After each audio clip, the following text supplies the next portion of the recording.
अस्सलामुअलैकुम रहमतुल्लाहि व बरकातुहू। मैं रहीम शेख, आप देख रहे हैं N24 जिंतूर न्यूज़।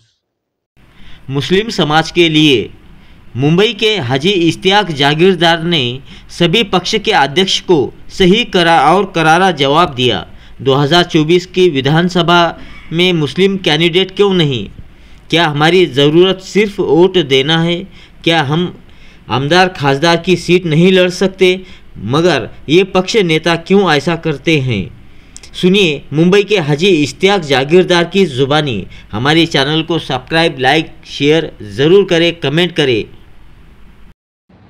दोस्तों, 2024 का इलेक्शन का बिगुल बज चुका है, आचार संहिता लग चुका है और बड़े अफसोस की बात है, मुस्लिम के कई उलमा, कई समाज सेवक, कई नेता चिल्ला रहे हैं कि मुस्लिम माइनॉरिटीज़ के अंदर जो मुस्लिम समाज है उनका राइट्स दिया जाए, उनका अधिकार दिया जाए। मुंबई महाराष्ट्र में 42 सीट्स ऐसी है जहां पर माइनॉरिटी मुस्लिम्स जीत सकते हैं, अगर उसमें थोड़ा दलित समाज का, थोड़ा बुद्धिस्ट समाज का, थोड़ा मराठा समाज का, थोड़ा ब्राह्मण समाज का, हर समाज का सहयोग मिले, जैसे मुसलमान हर समाज के नेताओं को सहयोग देता है।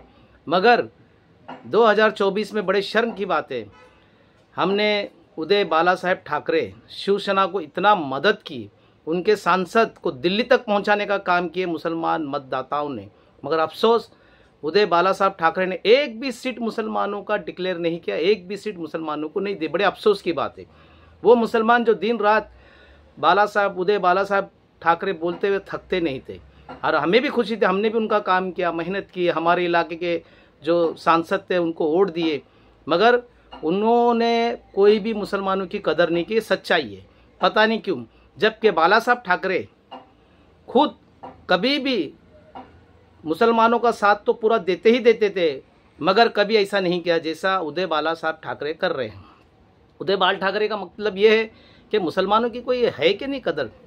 संविधान की बात तुम करते हो, मानवाधिकार की बात तुम करते हो, देशभक्ति की बात तुम करते हो, सभी समाज को साथ में लेके जाने की बात करते हो, तो तुम हर समाज के लोगों को टिकट दे रहे हो, तो मुसलमान समाज के लोगों को एक टिकट देने की तुम्हारी ताकत नहीं, हिम्मत नहीं है। जबकि बाला साहब ठाकरे जब भी एक मुस्लिम को टिकट देते थे, कभी 2 मुस्लिम, कभी 5 मुस्लिम, यही नहीं, उन्होंने मुस्लिम साबिर शेख साहब को मिनिस्टर भी बनाया, मंत्री भी बनाया। तो तुम में वो चीज़ क्यों नहीं है? तुम क्यों नहीं समझ पा रहे हो? फिर कहते हैं कि सबका साथ, सबको लेके चलना, हर समाज के साथ में खड़ा। ऐसा नहीं होता है। बोलना, राजनीति करना और प्रैक्टिकल लाइफ में आप मुसलमानों को एक सीट नहीं दे पा रहे, ये बड़े ही गंभीर विषय है। इस पर पूरी मुस्लिम में चर्चा चल रही है।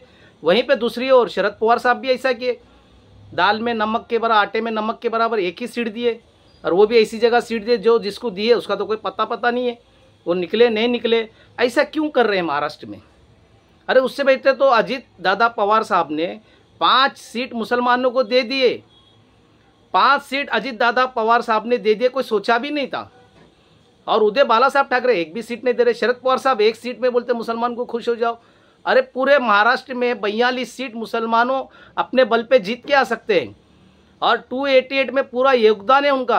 फिर कहते हैं कि महाविकास आघाड़ी का साथ दो। महाविकास आघाड़ी कैसा साथ देंगे? उससे तो बीजेपी अच्छी है जो एक सीट नहीं देती और सीधा सामने हमें बोलती है। ये बहुत गंभीर विषय है, मुसलमानों के साथ में नाइंसाफी हो रही है। मैं इश्तियाक जागीरदार ये मैसेज देना चाहता हूँ सबको कि इस पर सब जो चर्चा चल रही है सही में मीटिंग करो, इन नेताओं को समझाओ। अगर ये मुसलमानों के साथ में नहीं खड़े तो ये सिर्फ दिखावा मत करे, बिल्कुल ना करे। वहाँ अबू हसीम आजमी 5 सीट मांग रहा है, उसको भी नहीं दे रहे, तो ऐसा कैसा चलेगा? मन से तो एक भी मुसलमान को टिकट नहीं दिया, बीजेपी तो एक भी मुसलमान को टिकट नहीं देती है। ठीक है, ये उनकी है।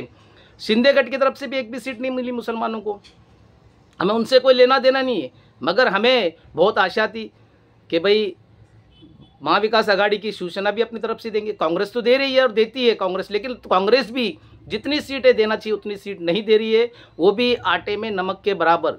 जब 42 सीट है तो उसमें कम से कम 20-25 सीट तो देना चाहिए मुसलमानों को, मगर वो भी 7-8 दे के ख़त्म कर। जबकि मुंबई जैसे शहर में 6 जिले में 8 सीट मुसलमानों का जीत के आ सकते हैं, मगर उसमें वो जो सिटिंग एमएलए उन्हीं को दे रहे, नए चेहरा लाना नहीं चाहते हैं। इस तरह से मुसलमानों का मनोबल तोड़ने का काम किया जाता है, उनके राइट्स को छीना जाता है, उनको आगे बढ़ने दिया नहीं जाता है। फिर सब समाज को साथ में लेके जाने की बात करते, जबकि मुसलमान भर भर के झोली वोट इनको देते हैं और इनके नेता मुसलमानों की कदर नहीं कर रहे। मुसलमानों के मतदाताओं की कदर नहीं करते। इलेक्शन आता तभी कदर करते, फिर इलेक्शन जाता है भूल जाते। तो हम हमारे अधिकार राइट्स किस तरह से मांगे जब तक विधानसभा में हमारे मेंबर नहीं पहुंचेंगे? तो ये बहुत गंभीर विषय है, इस पर सोचना पड़ेगा। उदय बाला साहब ठाकरे पे हमें ये उम्मीद नहीं थी कि वो इस तरह से करेंगे, क्योंकि बाला साहब ठाकरे की जब भी शिवसेना बनी तुमने तो कुछ काम नहीं। बाला साहब ठाकरे नेशनल लीडर है, मगर वो हमेशा साबिर शेख साहब को एक मंत्री बनाते थे और 4-5 आमदारों को टिकट देते थे। तुम उनके साथ में रहे सब दे के, मगर अफसोस तुम एक भी टिकट नहीं दिए। मनसे कहते हैं मनसे से तो कोई मतलब नहीं है, बीजेपी हमें पता है कोई देने वाली नहीं है। और बीजेपी में इतने मुसलमान हैं, जबकि बीजेपी भी चाहे तो 8-10 सीट मुसलमानों को दे सकती थी, नहीं दे रही है।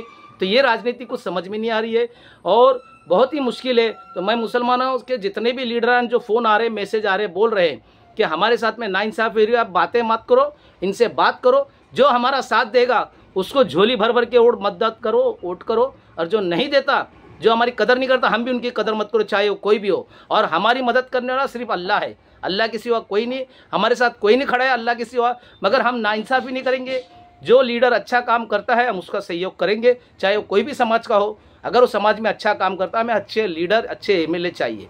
हमें वो गुंडे, वो दादागिरी करने वाले, झूठ बोलने वाले सियासतदान जो राजनीति चाल चल के मुसलमानों के साथ गंदी राजनीति करते, ऐसे लीडर नहीं चाहिए, ऐसी पार्टी हमें नहीं चाहिए। तो मैं इतना ही कहता हूँ, किसी को कोई बात बुरी लगेंगी, लेकिन सच्चाई बोलना मेरा काम है। मैं सच्चाई बोलूँगा, बोलते रहूँगा। जय हिंद, जय महाराष्ट्र, अल्लाह हाफिज़।